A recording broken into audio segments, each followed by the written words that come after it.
Recently, we talked about the two deities, Vajrapani and Achala, or more precisely, Chandraroshana, which is just an alternate name for Achala, but specifically, Chanda Maharoshana is the Achala that's typically with consort. Now, it doesn't always have to be, but often in painted and sculptured depictions, we see it as a male-female embracing in a kneeling posture, which is a little bit unusual. Now, we talked about the relationship between Vajrapani and Achala, and with that particular tantra, we could find no real connection between the two, and there's no mention of Vajrapani, although what we do find is we find some Buddhist teachers of Vajrayana nowadays do conflate Vajrapani and Achala. But in the literature and also in some of the commentaries that I've looked at, there's no relationship. There's no mention that they are the same. Now, I do not know if this holds true for the other 6 or 7 tantras that are primarily Kriya Tantra, as opposed to the highest, the 4th level of Tantra, which is Chanda Maharoshana. So it's yet to be seen if all of these other 6 or 7 tantras are also independent, or whether they make mention of Vajrapani. Now, that aside, now we need to look at Vajravidarana. Vajravidarana, we've already done a video, we've talked about it in the past.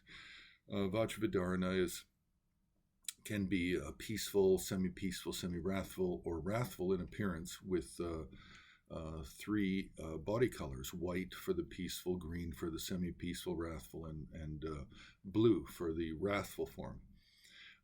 Now, the relationship between Vajrapani and Vajravidarana, what is that about? So yes, here we do have a relationship, but the relationship is where there is a tantra, and Vajrapani is the interlocutor. He's the one who is describing the tantra and being with the Buddha and explaining what kind of meditation the Buddha is resting in. And in this case, it's Vajra absorption, or Vajra samadhi. And then Vajrapani then goes on to say that there is a dharani for the Vajra samadhi experience, and then he proceeds to state what the dharani, and it's a very long dharani for it. And it's from this dharani that we also get the 75 deity mandala for the generation stage practices of Vajravidarana in his wrathful form, in his blue wrathful form. So now, can we conflate Vajrapani and Vajravidarana and say they are the same person? Actually, no. If you do a close reading of the Tantra, then no, you can't do that.